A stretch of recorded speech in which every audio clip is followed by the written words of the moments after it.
Allahumma ya Allah taqabbal min hujjajina hajjahum hajjam mabrura wa sa'yahum sa'yan mashkura wa dhanbahum dhanban maghfura. Ya Allah, kami mohon ya Allah, mohon ya Allah, terimalah seluruh amal saleh para jemaah haji dari manapun yang datang berhaji di tahun ini dan tahun-tahun sebelumnya. Ya Allah, ampuni dosa-dosa mereka ya Allah. Terima usaha kerja keras mereka untuk beribadah ya Allah, dan jadikan haji mereka haji yang mabrur. Allahumma taqabbal minna qurbanana bil udhiyatina ya Allah ya arhamar rahim. Taqabbal minna qurbanana ya Allah bi udhiyatina ya arhamar rahim. Ya Allah, jika ada yang ingin mendekat kepadamu lewat hewan kurban, maka mohon terima kurban mereka ya Allah.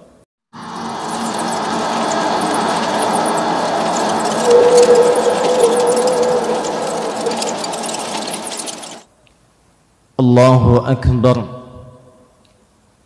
Allahu akbar, walillahil hamd. Allahu akbar kabira, walhamdulillahi kathira, wa subhanallahi bukratan wa asila. La ilaha illallah, wallahu akbar, Allahu akbar, walillahil hamd. Alhamdulillahi wa kafa, wassalatu wassalamu ala rasulillahil mustafa wa ala alihi wa sahbihi wa man wafa. Amma ba'd, faya ahbaballahi wa ahbaba rasulihi sallallahu alaihi wasallam, ibadallah, أوصي نفسي وإياكم بتقوى الله فقد فاز المتقون فلا تموتن إلا وأنتم مسلمون.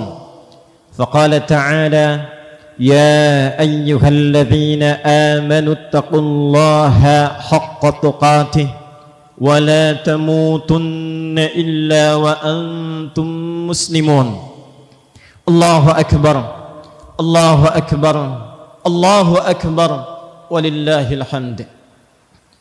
Hadirin jamaah Idul Adha rahimani wa rahimakumullah. Hari ini tepat setelah 9 hari kita berjuang di permulaan awal Dzulhijjah untuk mendapatkan cinta dan perhatian Allah Subhanahu wa taala, seperti diisyaratkan oleh Nabi sallallahu alaihi wasallam dan dikutip kemudian sabda Nabi ini oleh Ibnu Abbas radhiyallahu taala anhuma, lalu ditampilkan oleh Al-Imam Al-Bukhari dalam kitab sahih beliau rahimahullah di babul kitabul Aidaini di nomor hadis 969, qala Rasulullah sallallahu alaihi wasallam, ma min ayyamin العمل الصالح فيهن أحب إلى الله من هذه الأيام العشر. قالوا ولا الجهاد في سبيل الله يا رسول الله؟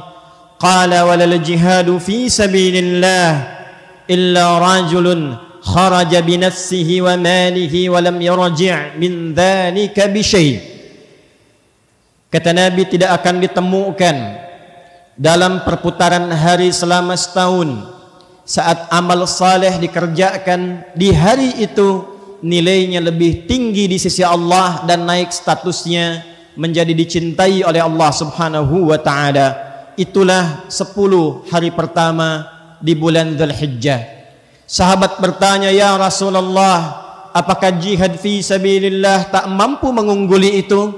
Jawab Nabi, bahkan jihad fi sabilillah pun tak mampu mengungguli keutamaan di 10 hari pertama awal Dzulhijjah itu, kecuali seorang pejuang yang berjuang dengan jiwa dan hartanya sampai ia wafat kembali kepada Allah Subhanahu wa taala.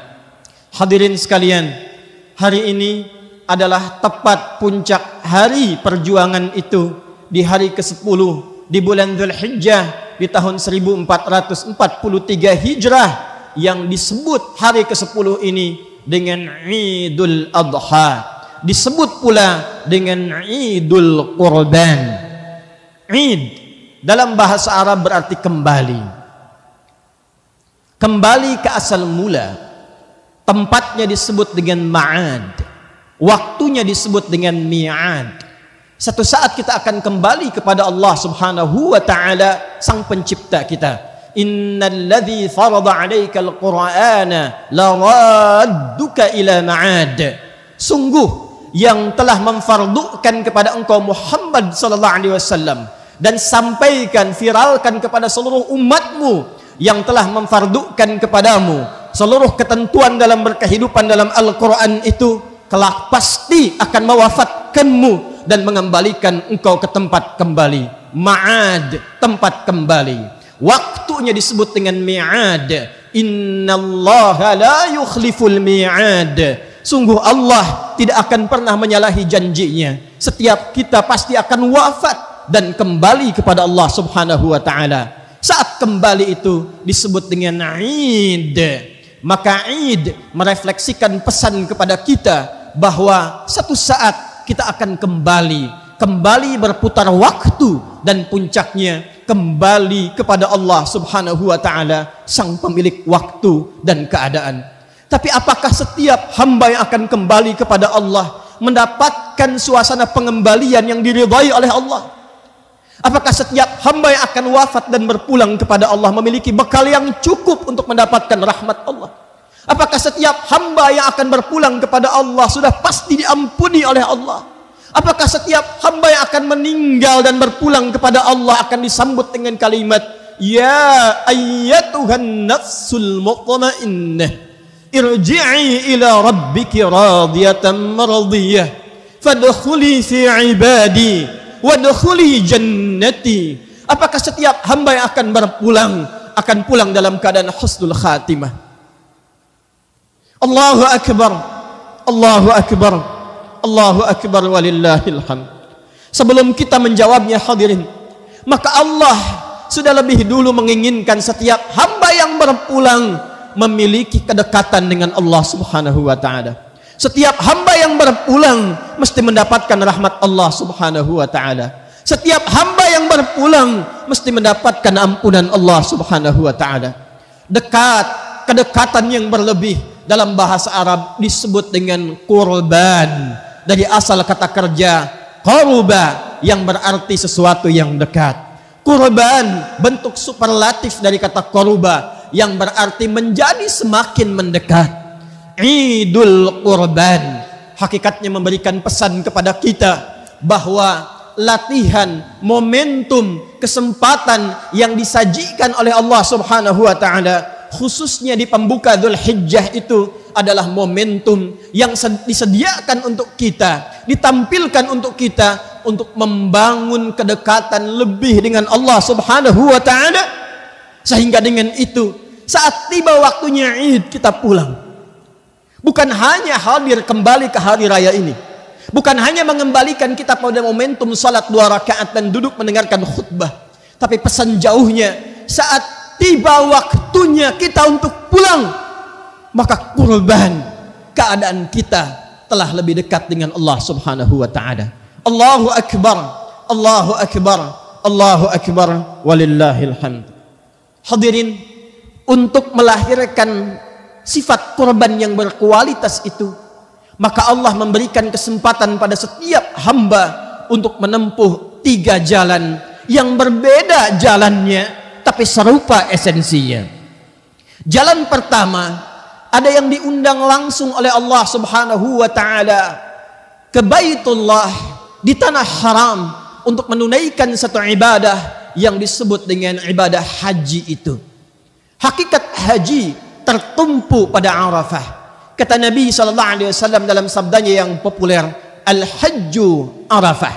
Puncak haji itu ada pada momentum Arafah. Dalam Arafah disebut dengan Arafah bukan sekedar datang, duduk, diam, tapi disebut dengan wukuf, berkontemplasi, mengenal diri, mengenal Allah, mengoreksi apa yang selama ini menjadikan seorang hamba jauh dari Allah Subhanahu wa ta'ala. Kenapa selama ini dipanggil salat masih tunggu iqamat? Kenapa selama ini masih menunda-nunda sholat bahkan untuk mengejar kesenangan dunia semata? Kenapa sampai usia puluhan tahun masih belum dekat dengan Allah, belum mampu membaca Al-Quran, belum bisa konsisten menunaikan sholat sunnah, belum mampu untuk bersedekah, belum bisa menunaikan puasa sunnah? Maka dia duduk, dipanggil oleh Allah, duduk untuk merenung dekat Baitullah. Kalau sudah dekat dengan Baitullah, diminta untuk merenungkan, meninggalkan sementara urusan dunianya untuk mengenali dirinya, mengenal Allah, sehingga melahirkan kualitas hamba yang dekat dengan Allah Subhanahu wa taala, merasakan kedekatan lebih. Karena itu ketika datang di dekat Ka'bah, dia merasa dekat dengan Allah. Ketika wukuf dia menangis, ketika wukuf dia bermunajat, ketika wukuf dia memohon rahmat. Itulah yang disebut dengan korban. Itulah yang disebut dengan korban. Maka pada saat itulah keadaan dirinya lebih dekat dengan Allah Subhanahu wa taala. Maka hadirin, kalau Allah sedang mengundang dekat di dekat Ka'bah, wukuf di Arafah untuk mengenali dirinya, belum mampu dia mendekat kepada Allah, maka dengan cara apa lagi Allah mendekatkan hamba itu kepada Allah Subhanahu wa taala? Allahu akbar. Allahu akbar. Allahu akbar. Esensi haji Arafah puncaknya membangun kedekatan diri dengan Allah Subhanahu wa taala. Di hari ke-9 ia kerjakan. Tepat berpindah kemudian ke hari ke-10 dia menyadari ini yang menjadikan selama ini saya jauh dari Allah, tidak dekat dengan Allah, karena saya tidak mampu mengendalikan nafsu diri. Dikenal dengan aqabah.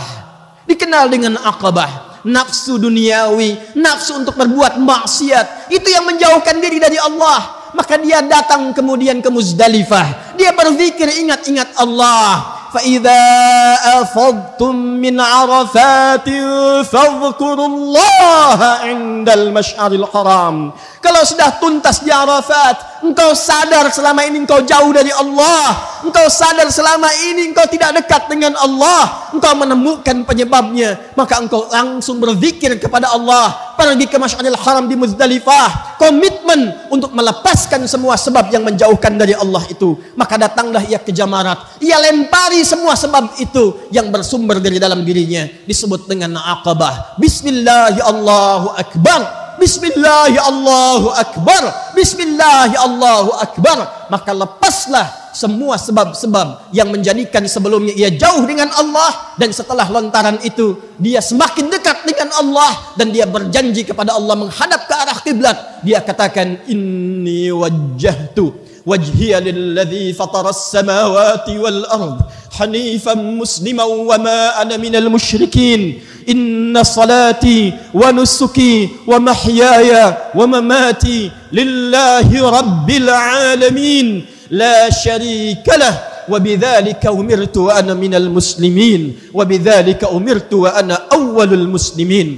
Ya Allah, sejak hari ini aku pasrahkan diriku, aku pasrahkan diriku untuk lebih dekat denganmu. Aku bersaksi menghadapkan diriku kepadamu, penguasa langit dan bumi semesta alam. Aku berjanji, ya Allah, sungguh seluruh salatku, ibadahku, manasikku, bahkan hidupku, bahkan wafatku, bila pun engkau wafatkan aku di tempat ini, di tanah haram ini, aku berjanji akan menjadi muslim yang baik, tidak pernah menyekutukanmu. Sejak detik ini aku pasrahkan hidupku untuk menjadi muslim yang patuh kepadamu. Maka saat pulang ia ke tempat asalnya, ke negeri asalnya, hilang sifat-sifat buruknya, berganti sifat baiknya. Sifat baik yang lahir setelah buruknya sirna disebut dengan birrun, melekat kepada dirinya disebut dengan mabrurun. Maka disebutlah oleh Nabi, al-hajjul mabruru laisa lahul jazaa'u illal jannah.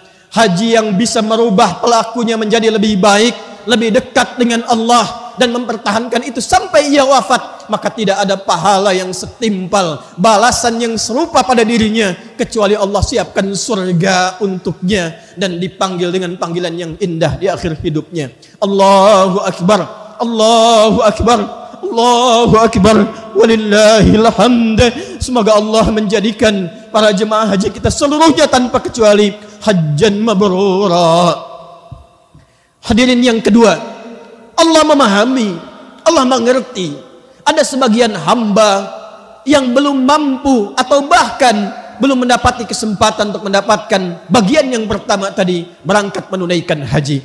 Maka oleh Allah diberikan kesempatan kedua yang berbeda caranya tapi sama esensinya. Bahkan ibadahnya pun disebut dengan ibadah yang serupa dengan ujung asalnya dan akhirnya, yaitu kurban. Maka disebutlah ibadah yang kedua dengan ibadah kurban. Al-udhiyah, nama lainnya adalah kurban. Bahkan diserupakan isinya, esensinya oleh Nabi SAW. Jika yang di Makkah sana mengenakan pakaian ihram, lembaran seperti kain kafan, diberikan kemudian penguatan, hei, dengan mengenakan pakaian ihram engkau muhrim, tinggalkan yang haram, jauhi yang dilarang, jangan potong kuku dulu, jangan potong rambut dulu, karena Allah berkenan akan mengampuni seluruh dosa yang melekat pada tubuhmu dari ujung kepala sampai ujung kaki. Jangan sampai sebelum diampuni terlepas itu semua. Dengan pakaian ihram itu engkau berjanji, berkomitmen sejak detik itu meninggalkan segala yang dilarang. Maka yang berkurban, ia menyiapkan hewan kurban, maka disabdakan oleh Nabi sallallahu alaihi wasallam dalam hadis riwayat Muslim, nomor hadis 1977, an Ummi Salamah radhiyallahu taala anha, dari Ummu Salamah radhiyallahu taala anha, an Nabi sallallahu alaihi wasallam, dari Nabi sallallahu alaihi wasallam qala, idza uhilla hilalu dzul hijjah wa arada ahadukum an yudhhiya fala yamassa min sya'rihi wa adfarihi syai'a. Jika ada di antara anda yang telah memasuki awal Dzulhijjah dari 1 sampai tanggal 10 itu dan berkenan untuk ikut ibadah kurban, mempersembahkan ibadah melalui hewan kurban, maka kata Nabi, selama dia sudah menyiapkan dan meniatkan hewan kurbannya, jangan dulu potong rambut yang melekat pada seluruh tubuhnya, jangan dulu cukur itu, jangan dulu potong kuku yang melekat pada seluruh jemari tangan dan kakinya. Apa yang diinginkan oleh sabda Nabi ini? Agar ia mendapatkan keserupaan dengan orang yang mengenakan pakaian ihram, supaya Allah berkenan mengampuni dosa-dosanya dari ujung kepala sampai dengan ujung kakinya. Karena itulah ketika yang mengenakan pakaian ihram selesai wukuf, dia datang kemudian ke Muzdalifah, dia ke Jamarat, dia melontar jumrah, dia katakan bismillah, ya Allahu Akbar. Bukankah yang menyembelih hewan di sini mengatakan kalimat yang sama? Bismillah, ya Allahu Akbar. Kalau orang yang mengenakan pakaian ihram selesai melontar menghadap ke arah kiblat mengatakan inni wajjahtu, bukankah hadis riwayat Ibnu Majah dari Jabir bin Abdullah radhiyallahu taala anhu, dari Nabi sallallahu alaihi wasallam menyampaikan kepada kita, orang yang berkurban itu setelah disembelih kurbannya menghadap dia ke arah kiblat, bermohon kepada Allah. Apa yang ia mohonkan? Kalimat yang sama dengan orang yang berhaji yang telah melontar jumrah itu. Inni wajjahtu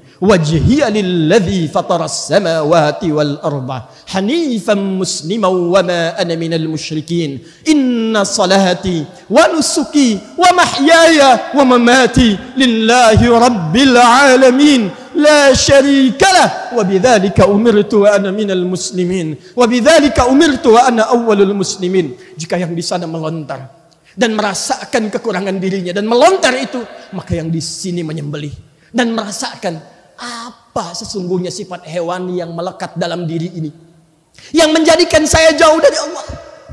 Karena sifat hewani diwakili oleh nafsu. Lawan nafsu itu adalah takwa. Di Quran nafsu dilawankan dengan takwa. Nama lain nafsu itu fujur.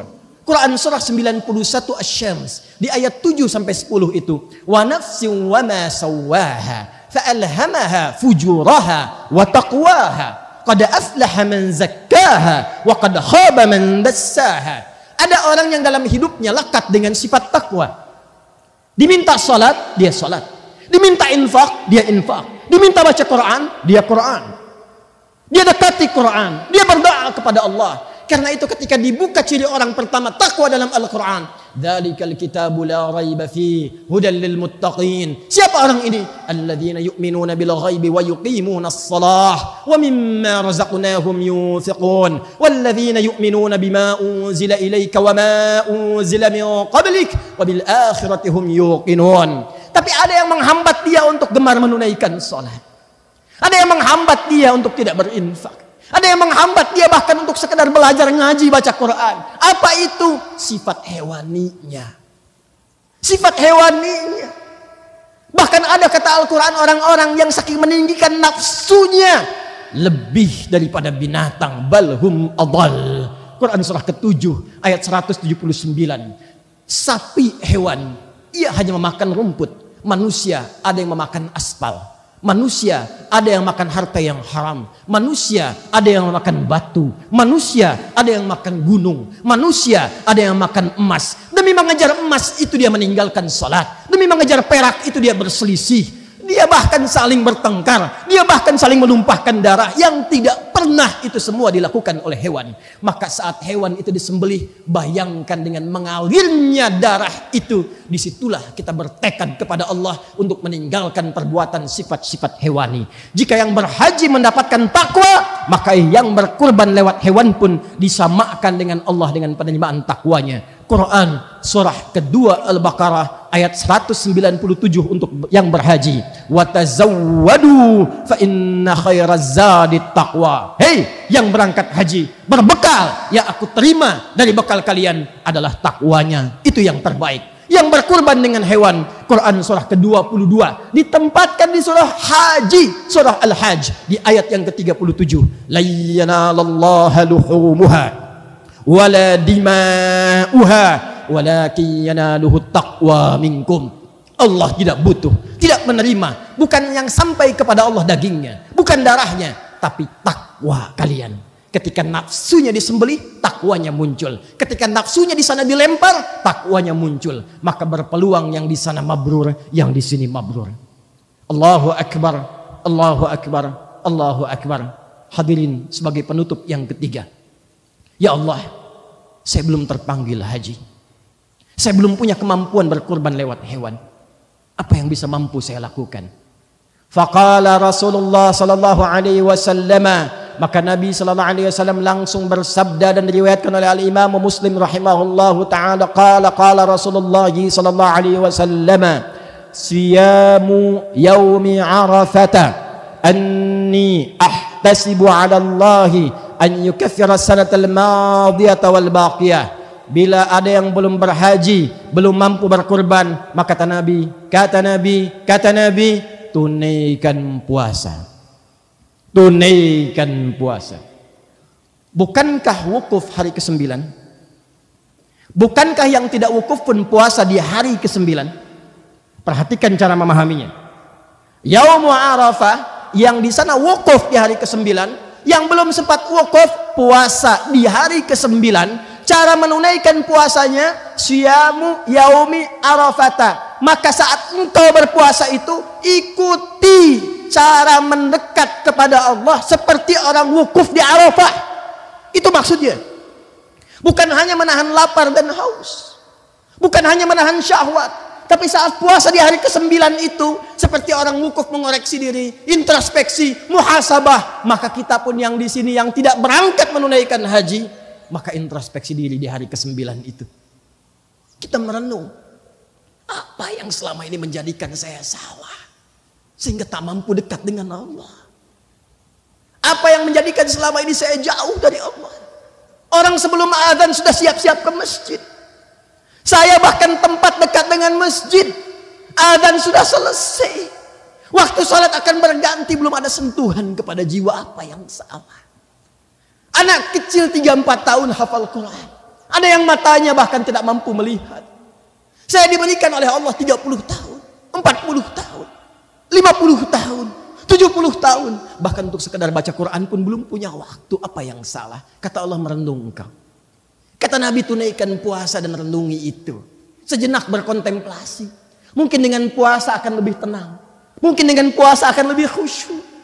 Kalau mampu melakukan itu dan tobat dia, sadar ia, merenung dia, dan terjadi kedekatan hubungan dengan Allah Subhanahu wa taala saat dia meminta ampun kepada Allah. Kata Nabi, diampuni dosa yang telah berlalu minimal setahun ke belakang itu, dan dijaga dia tidak berbuat dosa lagi setelah itu.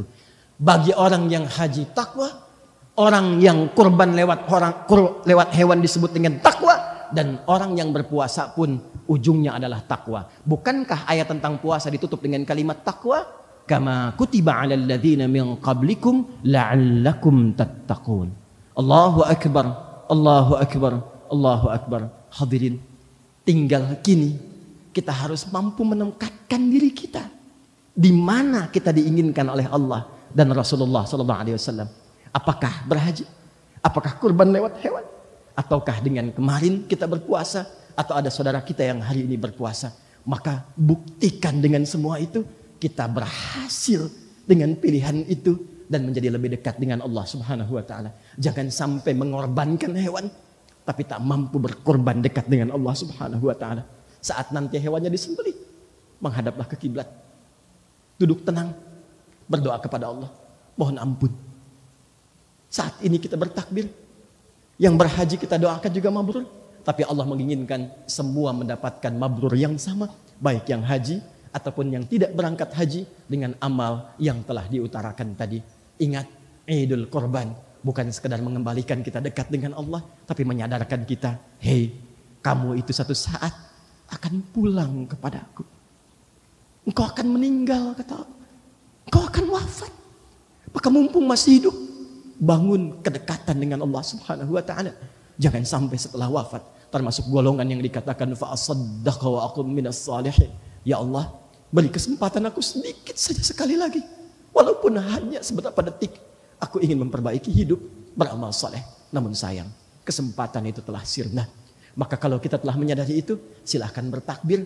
Kalau belum sadar juga, renungkan ada 3 hari di hari tasyrik. Karena 3 hari tasyrik hakikatnya renungan. Qala Allah Ta'ala fi surat Al-Baqarah di ayat ke-203. Wadhkurullaha fi ayyamin ma'dudat. Kalau belum sadar juga akan pulang, belum ngerti juga sampai hari ke-10 ini, 3 hari renungi diri. Karena itu disebut dengan harinya hari Muna. Hari berharap supaya lebih baik. Hari berharap dekat dengan Allah. Hari berharap menjadi hamba yang lebih baik.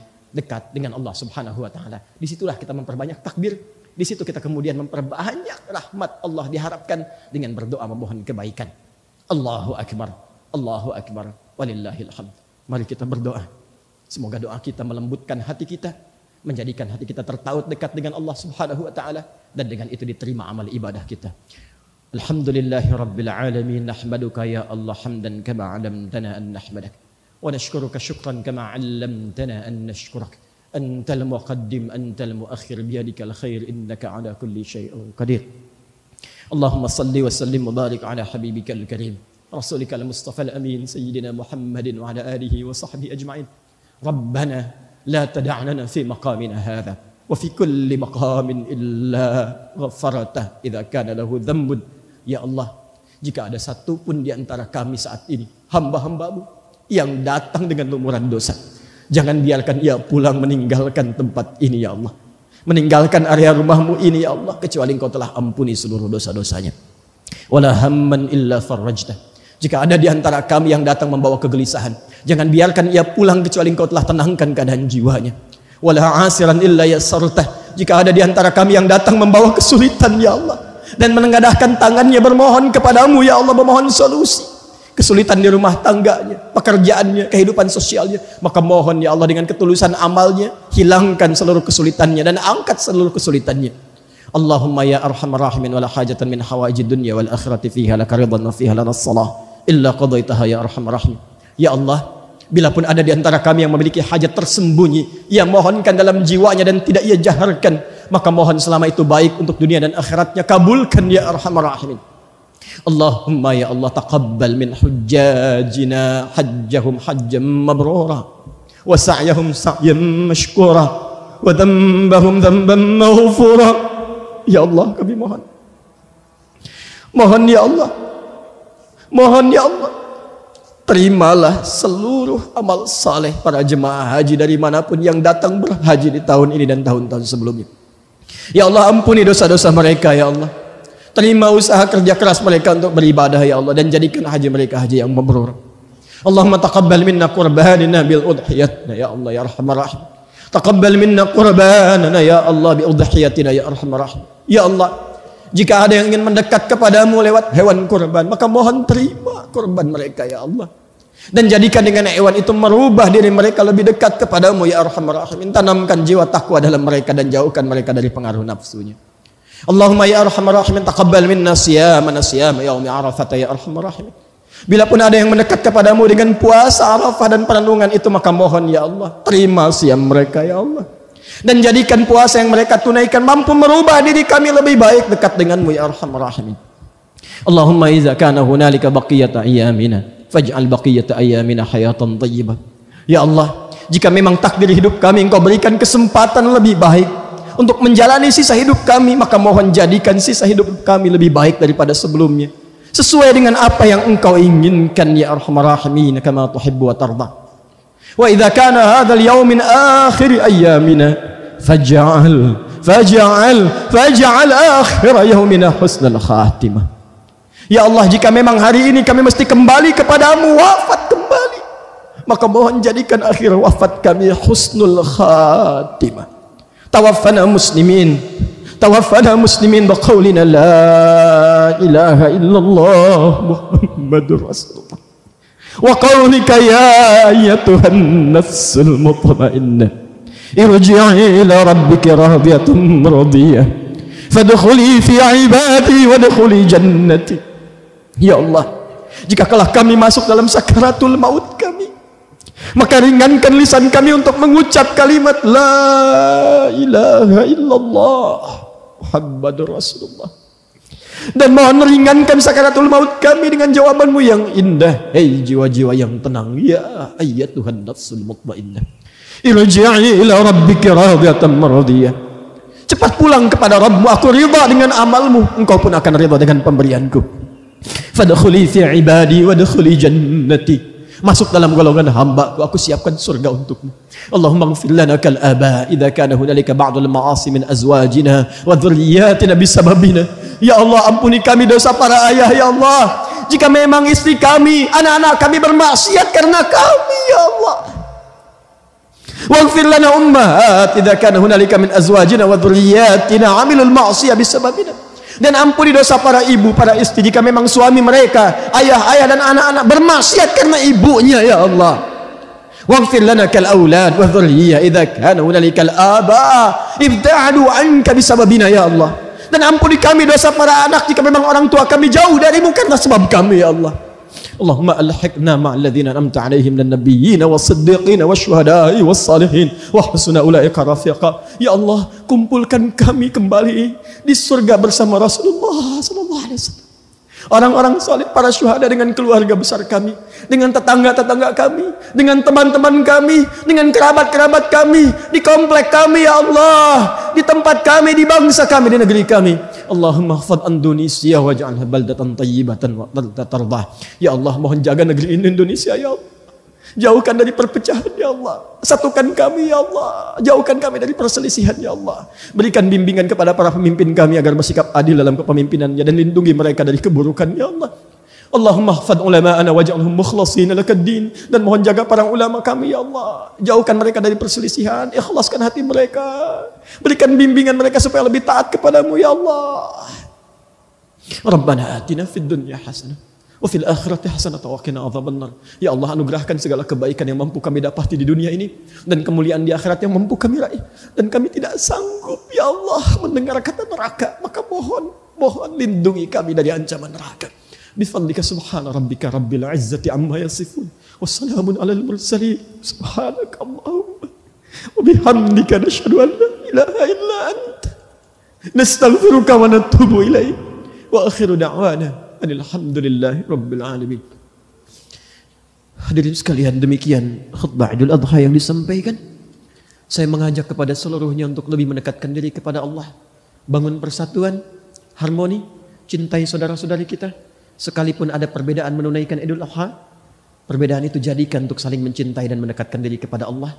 Jangan saling mencela, jangan saling mengguguli, dan jadikan itu sebagai momentum untuk saling melangkur dan mencintai. Barakallahu li wa lakum fil Qur'anil azim wa nafa'ani wa iyyakum bima fihi minal ayati wa dzikril hakim wa taqabbala minni wa minkum tilawatahu innahu huwas samiul azim innahu huwas samiul alim innahu huwas samiur rahim. Assalamualaikum warahmatullahi wabarakatuh.